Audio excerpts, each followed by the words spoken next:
All right, y'all, back with another paid review.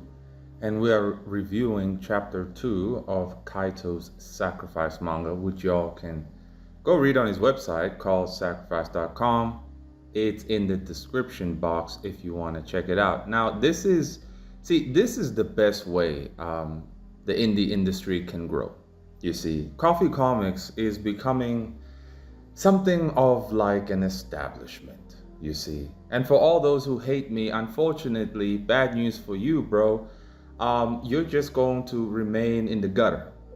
Because those who see the opportunities here be like, you know what? Coffee knows what he's talking about. Let me get him to review my stuff, and people gonna see my work and click on the link that I provide for him and check out my stuff. Maybe some people wanna like it. This is how we grow the industry. You see, I have said in the last video that this place has been a barren desert, that a lot of people have just built tents for themselves, right? But you see, Coffee Comics is becoming a sanctuary. It's becoming a sanctuary, it's becoming a giant fortress, right? That has plenty of room for people to come in, but they would rather scavenge for little worms of attention out there in the desert, right? When y'all can just walk through the front gate. You can walk through the front gate and be like, yo, Coffee, I know I hate you, bro, but I just want to do business, right? Can you just review this thing, 40 bucks, 20 chapters, here you go. No problem. You want to keep it strictly business? All right, give me the money. But ultimately, this is how we grow. This is how we move forward, right? The more people coming into this sanctuary, whether they're doing business or they want to partner up and do something, that's good. Because everybody who's got their little tent, you're trying to compete with other people. And what are you competing for? You're literally competing for little ants that are running around in the desert, ants of attention. But the consumer sees a growing fortress, a growing sanctuary, and be like, what's that over there? What's that over there? Let me go over there. Walk right past your tent, bro. Right past it. Right? So you're gonna be, oh, they hating or this or that or this or that, and then you're just gonna pursue bots and other AI bots to just give you likes and compliments, but deep down you know that this is not what I wanted for myself. If you want to move forward, you better get over the fact that I was right about a lot of things, right? If not everything. And that the only way forward is for you to actually come up in this sanctuary and support Coffee Comics, right? We're growing. Coffee TV is going to be launching, I think, on the 20th of May. It's going to be crazy. We're going to be doing documentaries, going to have a cool TV show type thing, you know, with a green screen and all that. It's going to be cool. We're growing up in here. So I'm telling y'all how to see opportunity. And luck is opportunity meets preparedness, right? So be prepared because it's going to happen. But anyway, so you know, when we assess any indie manga, we use the standard of the MANAA ingredients. Now, I had said in the review of chapter 1 that thus far, it only had a little bit of relatability. Thus far, even in chapter 2, no sense of familiarity. A bit of a bit of hopefulness, but not completely, and it's not yet inspiring.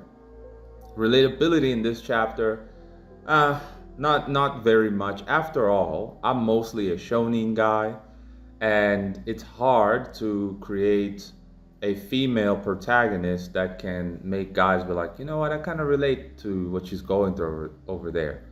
But I will say that it is pretty refreshing to see a female lead. Now, this is going to sound pretty awful if you're like a feminist, if you're a simp, if you're just a psychopath, but honestly, it's really refreshing to see a female lead with this amount of self-awareness, right? We're so used to seeing girls, whether in real life or in stories, really make decisions based on social currency. You know, they just want to pick the safe side all the time. They barely think about what they actually want. They barely think about who they actually are. They barely think about existential problems. I once asked this girl that I work with, and she reads a lot, right? And I thought maybe she'd have some intelligence, just a little bit, because she reads. So I asked her, hey, do you experience existentialism? And she said, what's that? I'm like, oh no. I said, after you read like 4 books a month, well, how do you not know what existentialism is? Then I explained it, and she said, oh yeah, of course I do. And I was like, to what degree?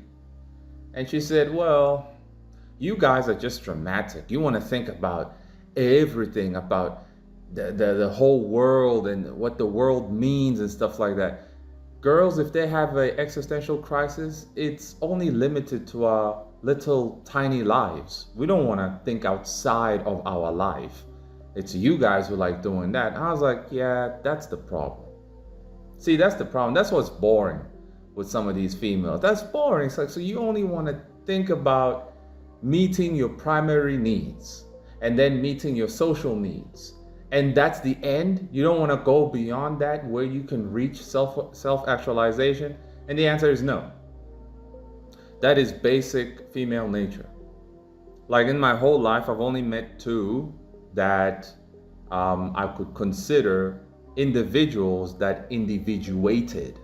You see, if y'all don't know what individuated means, y'all should go look it up. Only 2. One might be a bias, but the other definitely not. She definitely individuated herself, but she threw that all away for safety eventually, and now she's lost her mind. So that was very disappointing. So it makes me curious as to like the main character here, Layla. It is awesome to see her struggles with expressing who she really is and what she'd like to do with her powers as a healer and stuff like that. It's really cool, but of course, there are laws that any healer that shows their power in the city is gonna have to go serve in the army. So she's actually choosing not to use her powers for a legitimate reason here. And some might say, you just said females always make decisions just for personal safety. Well, this one is slightly different, okay? This is slightly different, and it makes sense because she's not out here actually trying to have the easiest life, not at all. So we're gonna go through this, and we're gonna see some other things that were happening. But anyways, whoops. This is the cover. Pretty cool cover. So we got an establishing shot of the city, and I really like how KAITO took his time by making us immerse ourselves in the city. We see a far off shot, and then we go into the inner city, and then we get a glimpse of how things are over there, right? We see the dude selling watermelons and people selling music and stuff like that. That takes effort. I know I wouldn't do that.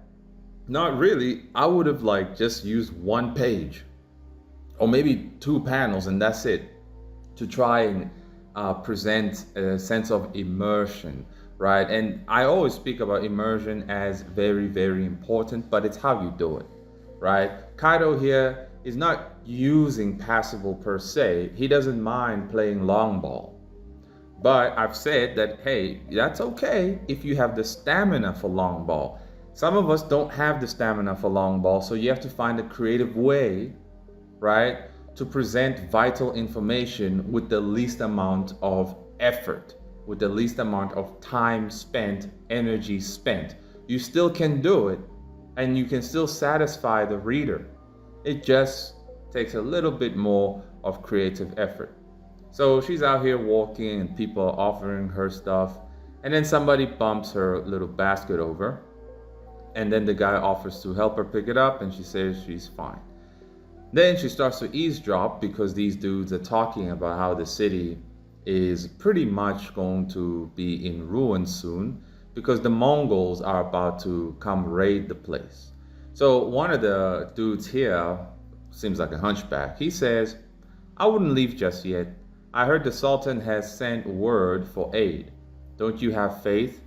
And then the guy who wants to leave immediately says, faith in what? This place is doomed. We had a good run, but now the time has come to leave. See, now this part I could relate. See, this dude is me. I ain't got no time for the Sultan to send aid. Nah, that's like listening to obviously a politician that, nah, don't worry, y'all. I'll get it done. He's never gonna get it done. You leave.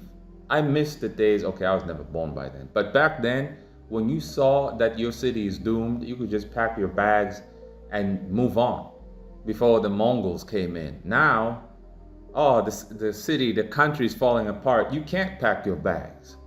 If you do, well, you're going to have to find a job in a different country that has different rules, and you're probably going to be living in a closet because you can't afford rent in that new country. So those days, man, I wish they could happen again, right? Where people could just go anywhere on the planet with no need of a stupid passport and a stupid visa, I hate it how it is now, but anyway. He then says, listen carefully. We can't waste more time. Are you with me or not? I can't hold on to this what if attitude of yours. Then the hunchback says, have patience. There's still hope on the way. Based on what, Mr. Hunchback? I just feel it. That based on his feelings. Allah is with the just. The Lord will help us. And then the guy says, suit yourself, I guess. I'll need a new business partner. Enjoy Mongol rule. Please don't say that, my friend. Give it more time. Legit hunchbacks, bro. That's a hunchback right there. So good on you, KAITO, for putting such normies and NPC responses within context over here. I appreciate such, honestly, because, sometimes you can immerse yourself in a story more, definitely, if it has relatable side elements such as this, right? Random characters speaking like people you have heard while walking through the mall, right? You've heard two people arguing about something like this. You heard it at the taxi rank. This is realistic conversation you can definitely hear there and there while you're minding your own business. So Layla walks away and sets up her own shop to sell perfume. And then she calls out to the people that, hey y'all, I got the best perfume in town, come get it. And then this old couple comes along and they decide to buy one, and the hunter from the previous chapter arrives. Looks like he is here to buy some perfume as well, but then suddenly a guy with his hand cut off is in dire need for help. While this other guy says, help, help, we were attacked by a beast, we need a medic. And of course, Layla, being a healer, she's the best one to help. However, seeing that wound over there sparks a flashback, right? She says, his arm is just like that day. I gotta say, KAITO, you gotta go easy on this, what's it called again? Gauze cloud tool. You gotta go easy on it. Because sometimes I get the intention, but sometimes it just doesn't work. Like in this one, it's best to find reference of a different manga that uses, like let's say you want to create an image like this, right? Find something else, a popular manga, and see how they did it. See what tools they use, how they use the lines, because this just looks messy. If I'm being honest, it just looks messy and it looks cheap as well. Rather use your own lines and stroke it away, right? Or find reference of like, how can I properly execute this? Because this looks like spraying the gauze cloud everywhere except around the eyes. I mean, we get what it means, but it's not well executed, So she remembers over here what looks to be a demon, but it looks like a dude was about to vandalize a woman, right? We see him rip her clothes off and he's taking off his pants. And then you see this part right here? Now this is like hardcore berserk level detail of a monster, bro. I don't know how you drew this, but that's really, really awesome, right? That is really awesome. But anyway, so she remembers cutting off the guy's hand as he was about to vandalize her. And then suddenly the hunter calls out to her saying, "Hey, are you okay? Are you okay?" And she said, "No, it's just having a flashback." And then the guy keeps screaming, "Hey, he needs help." And the hunter says, "So you're not going to use your gift on that guy?" She says, "You wouldn't understand. Try me." Then she says, "Well, when I healed you, we're just by ourselves. And if I heal you here, everybody will see and I'll have to serve the army, right? And I just can't handle going into another war. Never again." So I don't blame her. No one really wants to go to war, right? Her reasons for not wanting to serve in the army are legitimate. She saw the madness of it all, right? So it's fine. Makes sense in this context. Then the dude sees the knife that he gave her. Then he says, I'm glad that you kept it. That blade was a gift to me by my teacher. I figure it's the only kind of gift worth giving after helping me out. Hopefully you won't have to unsheath it. And she out here wondering, why is he telling me this all of a sudden? See, these are nice exchanges, not gonna lie. These are nice exchanges, You can get on by reading this. In fact, I think it would be better watching it than reading it, right? But honestly, the conversations are so organic that you can keep reading even if it might not be your cup of tea, right? Then he realizes that she's selling perfume and wants to buy one.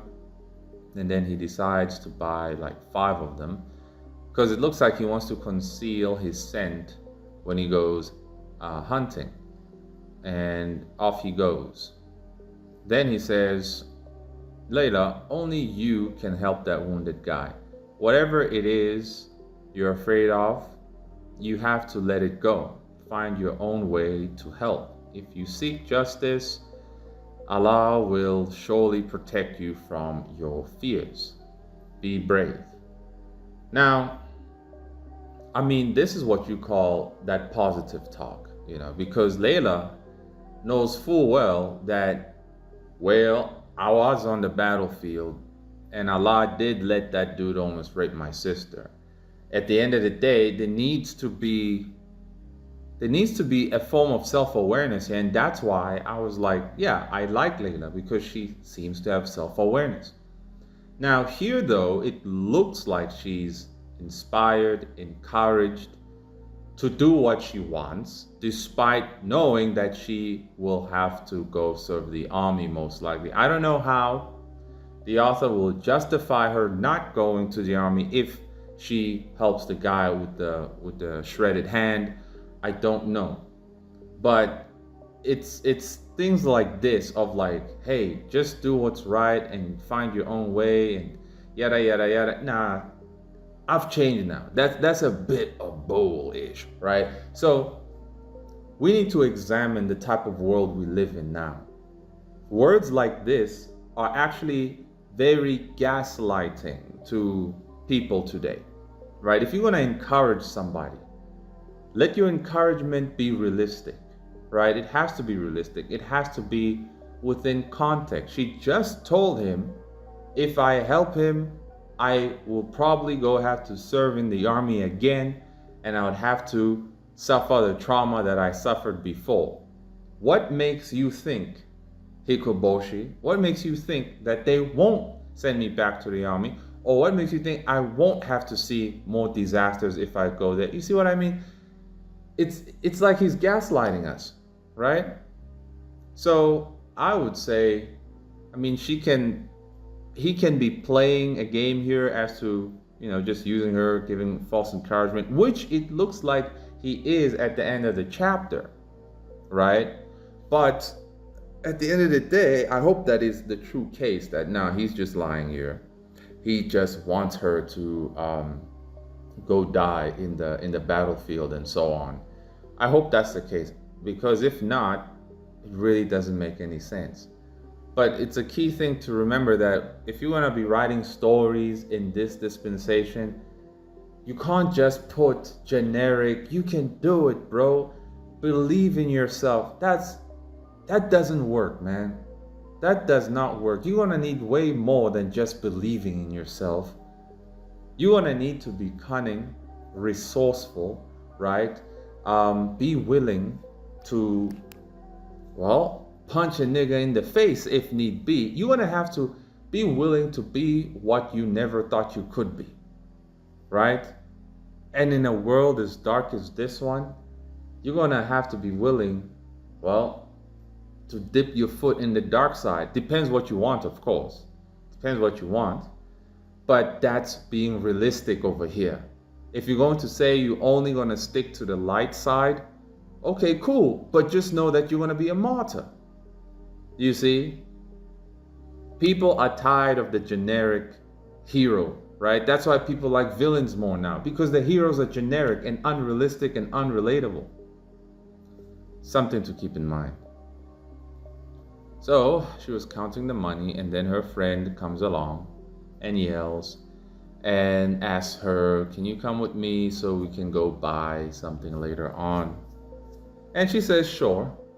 But Layla's annoyed at how hunchback-like her friend is, always ready to gossip and so on.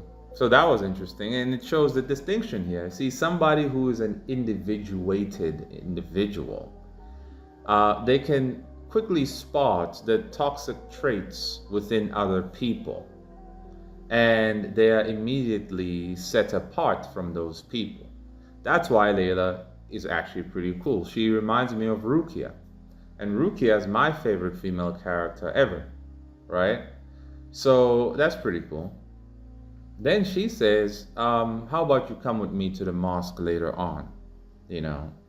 And it looks like her friend kind of doesn't want to, right? And Layla says, you know, it's for your own good, you know? And she says, I promise I'll try. Yeah, that's legit saying, I don't want to go. So for the reasons why she don't want to go, we'll find out later, I guess. It's going to be interesting. Maybe a loss of faith. We'll see how it happens. And then we see this bird in the air, and it looks like it is the hunter again, saying, she's a sweet one, that Layla. I hope she'll forgive me. So he be looking real ominous over here. Did I say that right? Okay. He be looking real evil over here. So I wonder what he's planning to do. Is he going to set her up because he bought those perfumes? I wonder. But this is a nice cliffhanger. It's a nice cliffhanger, and the paneling is way more dynamic and cooler than the first chapter. There is less gray tones, so it doesn't completely flatten the entire image. So that's nice. It looks like now there's a better understanding of where the light source is coming from, where to put the shadows and so on. There has been an improvement, you know, so that's pretty good. I will say I'll give this chapter, for what it is, not under the coffee standard, because we're going to be reviewing this story every month now. I would say, you know, I like their organic exchanges, the cool cliffhanger, you know, and Layla being her own individual person. Yeah, I'm gonna give this one a 7 out of 10. Well, it was a cool chapter, 7 out of 10. And yeah, y'all can come through and expect to get more chapters up in here. Go to sacrificemanga.com, link in the description box. And yeah, you want your own review, it's $40 for a chapter, and a chapter is 15 to 25 pages, right? And yeah, you can just send me something on a DM on Instagram if you're interested.